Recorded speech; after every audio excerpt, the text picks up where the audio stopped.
Hello, and welcome to tonight's debate, tonight's conversation between Spokane Valley City Council candidates Linda Thompson and Laura Padden. Thank you both for participating today. Before we start, I will just explain the rules really briefly, just to refresh your memories. So in a few seconds, I will flip a coin, this penny here, to determine who will give their opening statement first, who will lead things off. After that, you'll each have 60 seconds. Once you've each done your opening statements, you will have 60 seconds to answer each of the questions that I'm going to pose to you. You'll have 30 seconds.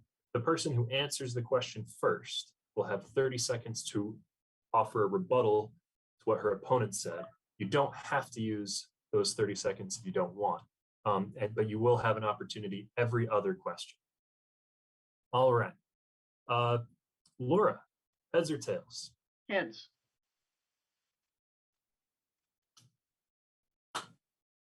It is tails. Linda, would you like to go first or second? I'll go second. All right. You have 60 seconds to make an opening statement. I do. You do. And when does the clock start? You start and don't worry about the clock. Oh, sorry.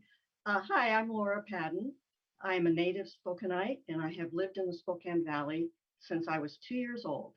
The Valley was a wonderful place to grow up and a great place to raise our own children.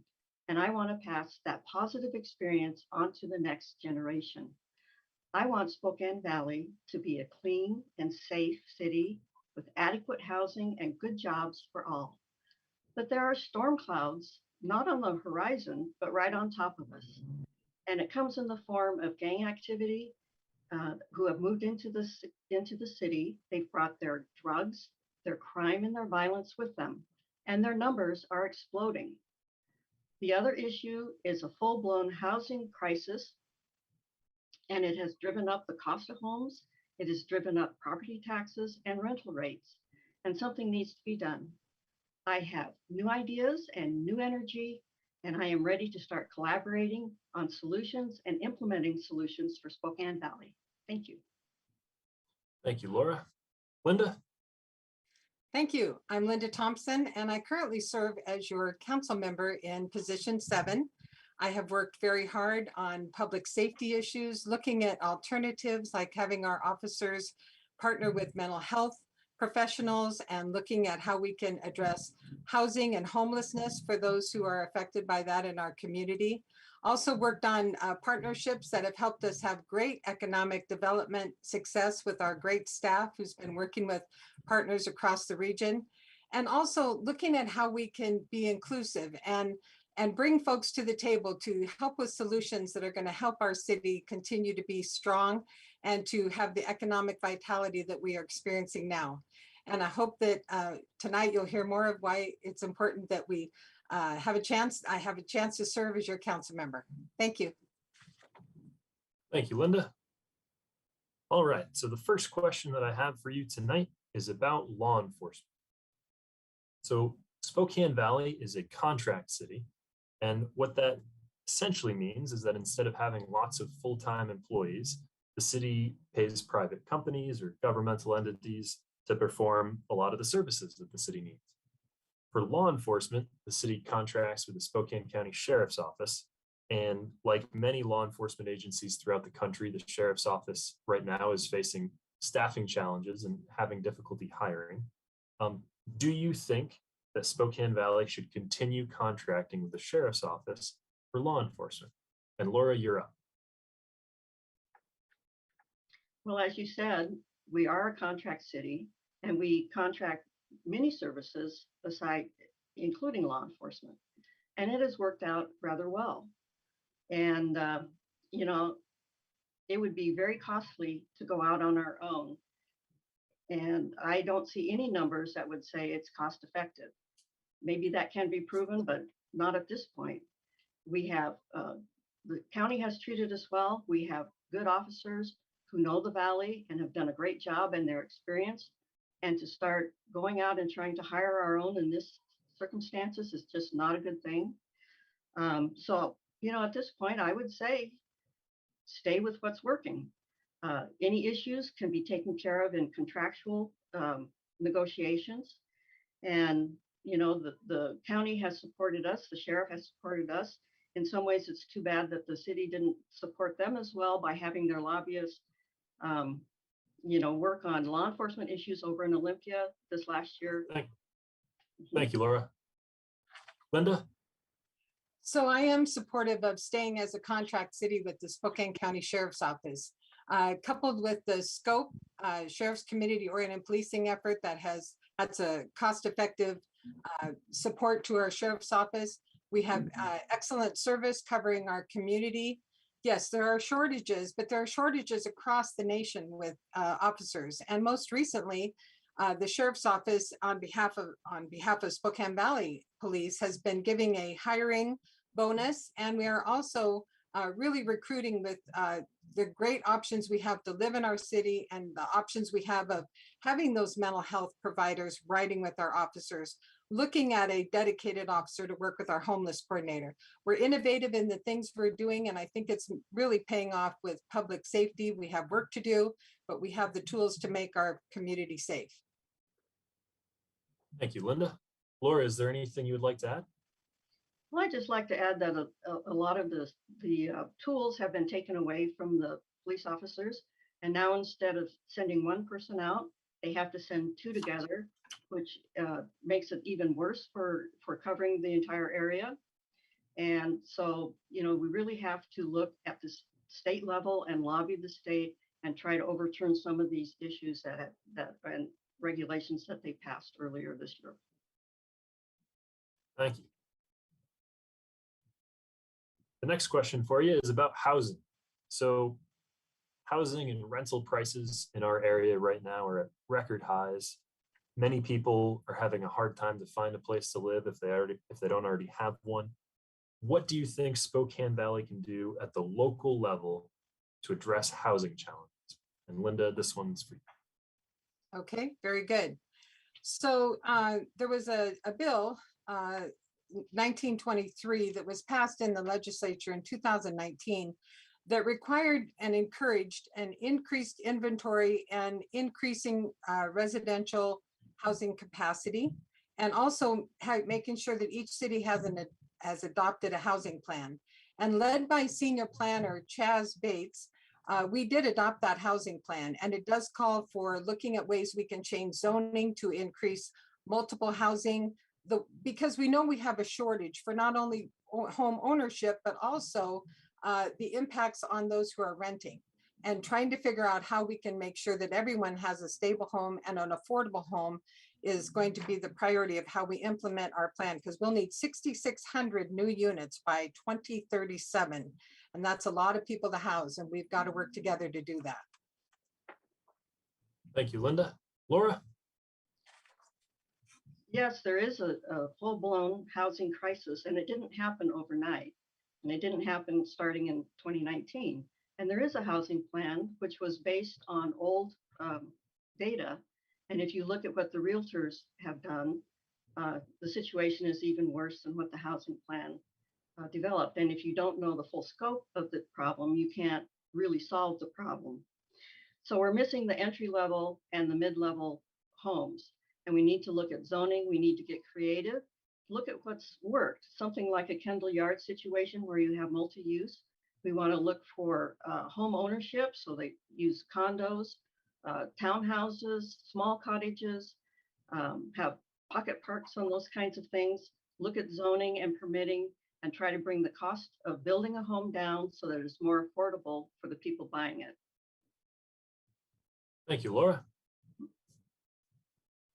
Next question is about roads. So Spokane Valley has been using money collected through a telephone tax to pay for road maintenance.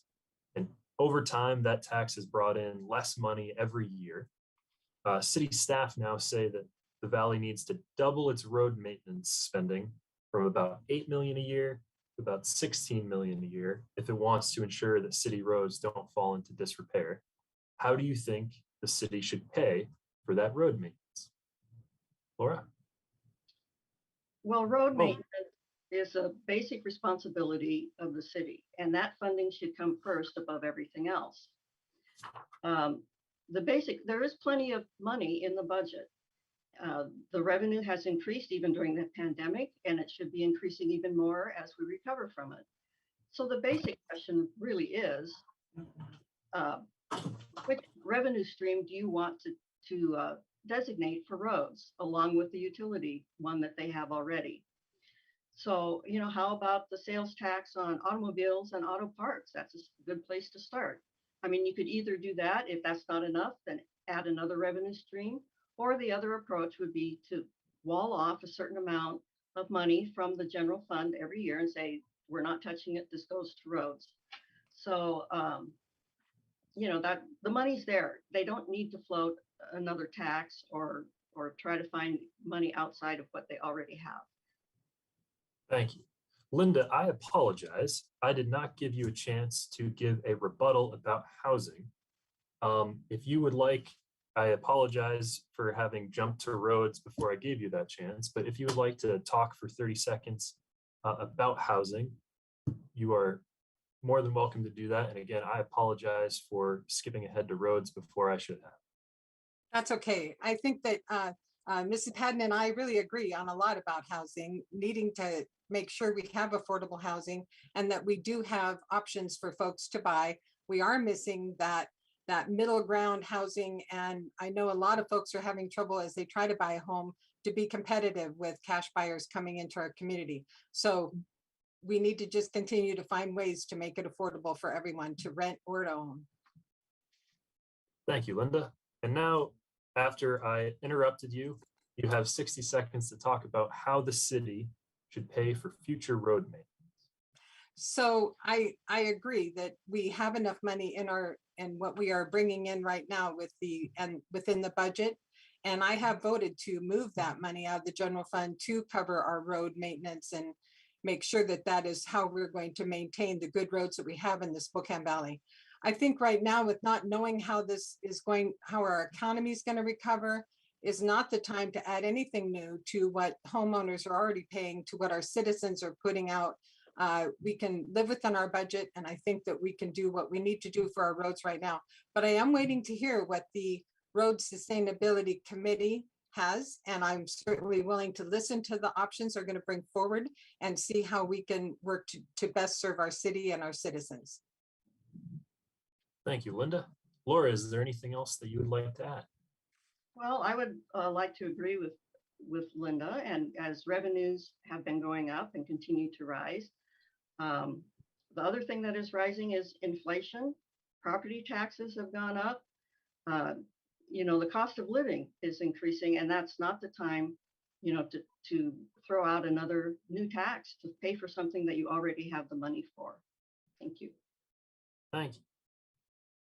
All right, the next question is about parks and trails. So in the last couple of years, Spokane Valley has made several major land purchases with the intent of expanding the city's parks and trail system. Recently, the city has bought approximately 40 acres along the Spokane River and approximately 17 acres in the Ponderosa neighborhood. Are you supportive of council's efforts in recent years to expand the city's parks and trail system? And this one, you get to start off, Linda. Okay. I am very supportive of the purchases we have made in the parks. I grew up on the corner of Broadway and Flora and used to ride my bike over to the river. And so having that land on Flora is just wonderful we're going to preserve that for part of our trail and then the land along the river. I feel like it's really important as we have housing that maybe doesn't have a yard to play in or multiple unit housings where seniors maybe need a place to get out and ride their bike or take a stroll, that we want to make sure we have parks and also the playground equipment is available and accessible by all. We've done some really good work on bringing park equipment in. And I think that we've just got to make sure we maintain that open air recreational gatherings places for our community. Thank you, Linda.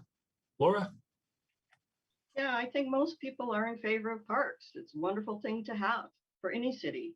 I think the issue here is the priorities and the timing. And the priorities for spending are on the basics that government has to provide, which is public safety, roads and maintenance, and economic development. And the timing, so you fund those first, even though they're not nearly as fun as parks. The timing is that it was during a pandemic when they didn't know the impact on the revenue, and the Flora property, there was no hurry to buy that. WashDOT had it, the price wasn't going to go up, the city had the right of first refusal, so that could wait.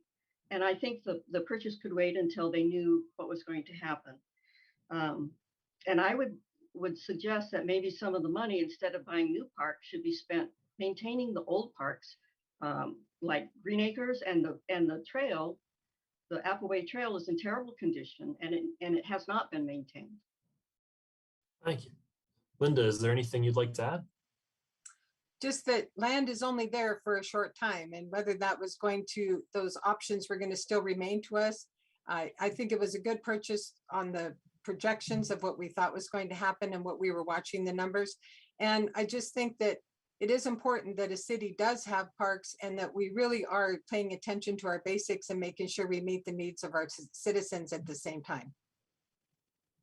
Thank you. We are going to go from parks to pandemics now. So this question is about the government's response to the pandemic.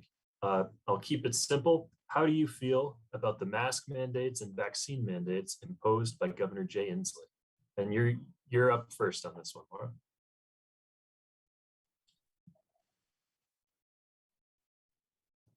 Well, unfortunately, the pandemic has been highly politicized on both sides, which is too bad. There's also been inconsistent messaging, which has eroded people's trust. So between the FDA and the CDC and Dr. Fauci, every time you turned around, the goalposts had changed, or their what they said we had to do or not do had changed. And then you have groups that have vaccine hesitancy. For example, the urban Blacks in New York, they're about 39% vaccinated, and BLM is accusing de Blasio of racism and saying that it's like a freedom pass. So you have these issues that have to be overcome.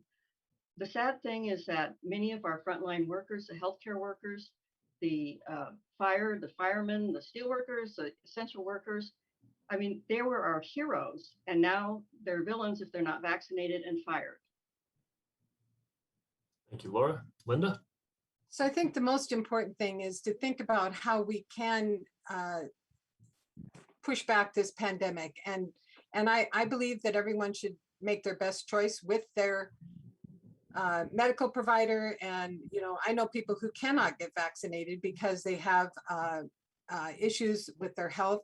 But masking, we just heard from Greg Papetti last night from Valley Hospital about the need to really help as many people who can get vaccinated and to wear a mask to protect those who are needing the hospitals, and making sure that we have beds for those who maybe come with something other than COVID. Right now, there have been days when there's been no access to medical treatment for even someone who maybe were in a crash or something and couldn't even come in. So being able to do all we can do to protect our kids, our community, just everyone making the best choice they can to help. Thank you. Laura, is there anything you'd like to add? Yeah, there are already staff shortages in the healthcare profession, and firing them for not being vaccinated will not help matters. I think there are other strategies that could be employed, and I would have liked to have the vaccines distributed to the primary care physicians, which have more confidence for people. There's also a failure of testing and rapid testing, and there's other things that could have been done rather than saying, we're going to fire you if you aren't vaccinated. Thank you. Continuing on with the pandemic. So last fall, the Spokane Board of Health fired Dr. Bob Lutz, the man who had been leading the health district's pandemic response. How do you agree with that decision to fire Dr. Lutz? And you're up, Linda. So since I was on the board at that time, I really cannot address specifics around this situation, but I will tell you that that was probably the hardest decision I've had to make as a council member representing our city on the Board of Health. And one of the questions I asked in the open meeting portion of that decision-making process was, does this have anything to do with the response to the pandemic? And I was assured that it didn't. And with what we had been told by their legal advice and the documentation that was shared, I felt that that was the right thing to do for our health district and to move us forward. And so I stand by that decision. We continued with the policies that were in place to do the best we could. Dr. Velazquez took over and maintained the health perspective we had and to keep our community safe and information flowing as best he could. Thank you. Laura? Yeah, that's a question that I really can't address because I know very little about, the inside story and the real reason of why he was fired. I just have to trust that the committee did the job that correctly and what they should do. The fallout from it was pretty messy, and the press conference was not really well done, but that really doesn't say whether it was valid or not to fire him. So I really can't, address that at all. Thank you. Linda, is there anything you'd like to add? No, I'm good, thanks. Thank you. All right, the next question is about growth. So Spokane Valley is growing and has been growing for a long time. Many of the people who live here a long time have told me that when they were growing up, this place was completely different. There used to be farms and a lot more open space, and sometimes people talking about Spokane Valley might use the word urban sprawl when they talk about the place today. What do you think Spokane Valley can do and should do at the local level to manage growth? And you have the lead on this one, Laura. Yes, I can vouch that the Valley was very different when we were growing up. But it's a complicated question because there are a lot of levels of government above us, the county, the state, that are making mandates on the city, and the city's kind of at the bottom of the heap. But there are some things that we can look at. The Growth Management Act is expiring, not the act itself, but the agreement in 2025.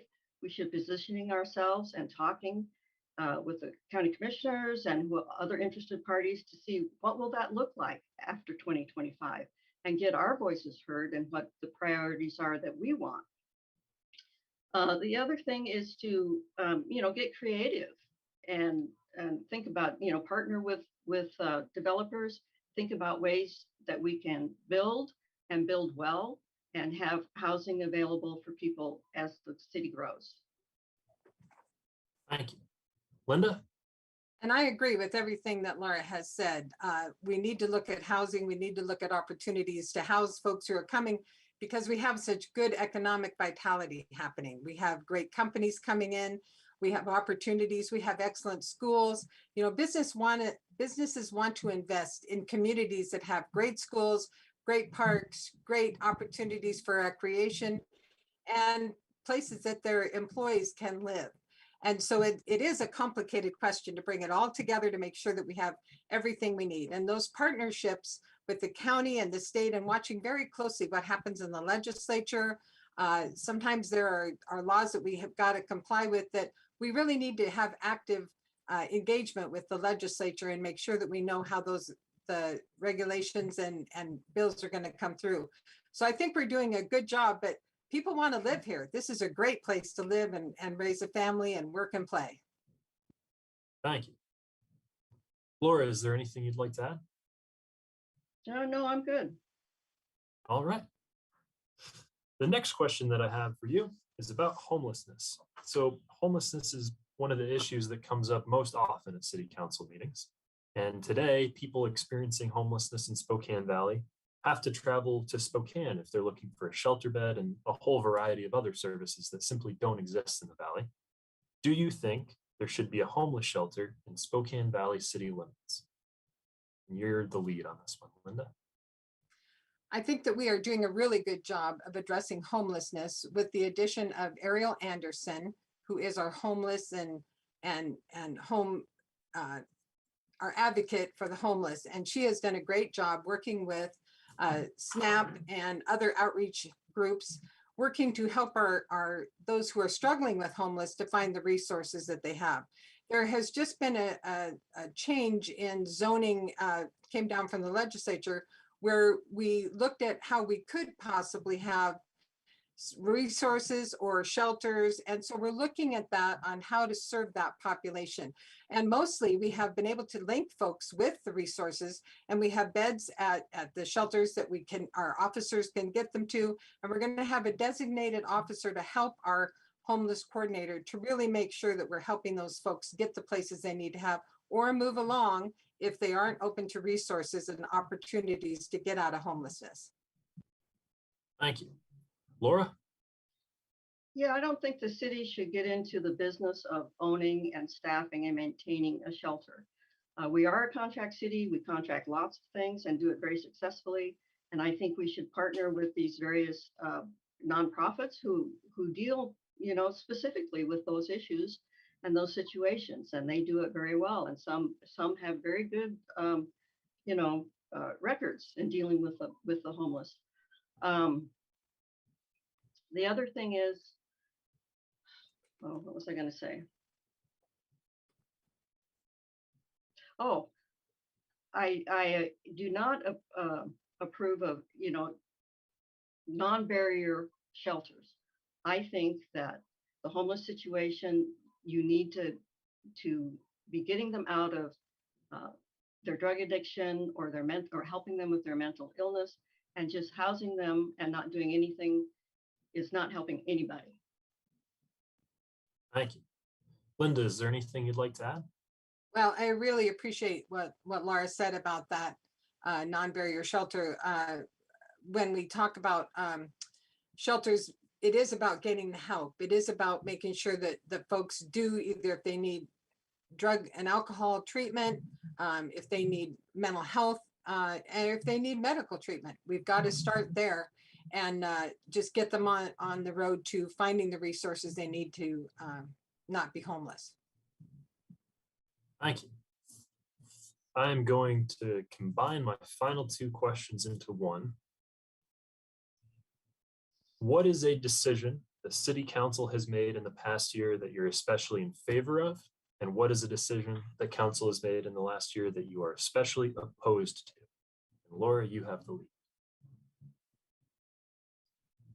Well, I guess, I don't know that's a specific decision, but I think they've done a good job at maintaining their contracts and keeping their employment level low. It's below 100 people, and contract out to do that kind of stuff.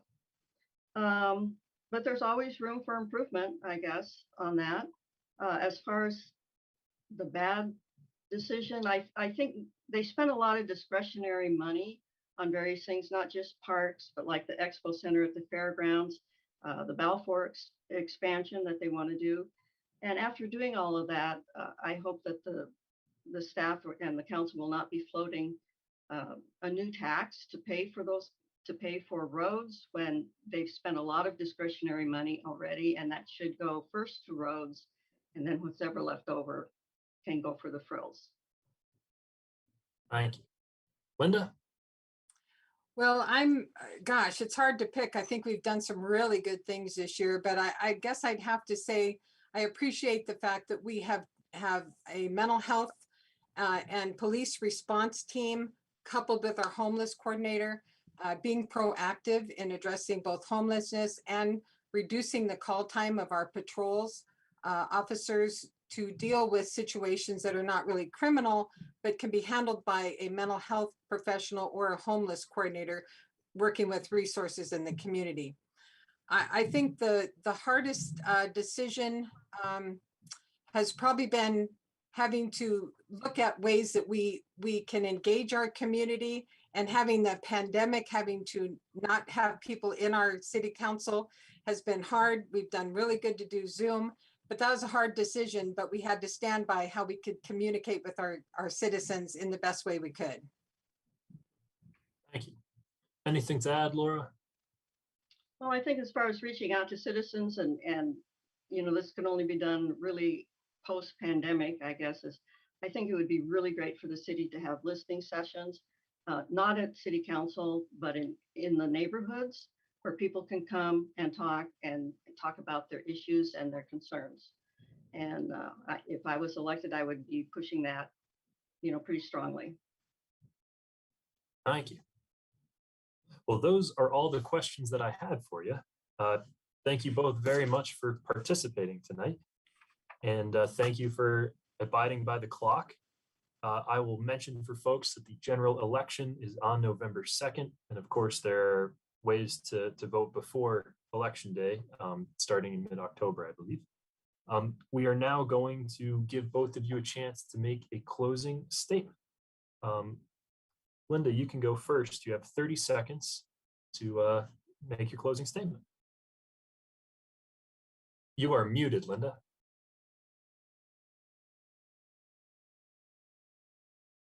Worst case scenario, there you found. There we go. Now I'm ready to go. So I'm very glad I was here and appreciated the chance to speak. I have lived in the Central Valley area and in Spokane Valley for almost all my life and have loved living here and appreciate that my kids were Titans and I've enjoyed having the chance to serve you on city council. And I hope that I have the opportunity to continue that work. And I appreciate it. I'd be honored to have your vote. Thank you. Thank you. Laura? Thank you for having us. It's been an honor. I will work hard. I will study the issues. I will listen to the people.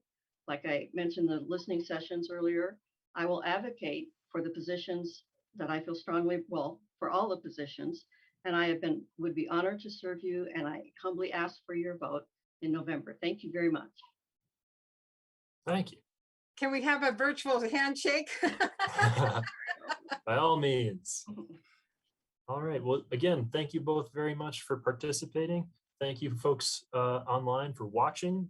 This has been the last of the 4 debates that we have held for Spokane Valley City Council candidates. So yeah, thank you again for joining us tonight. Thanks, Colin.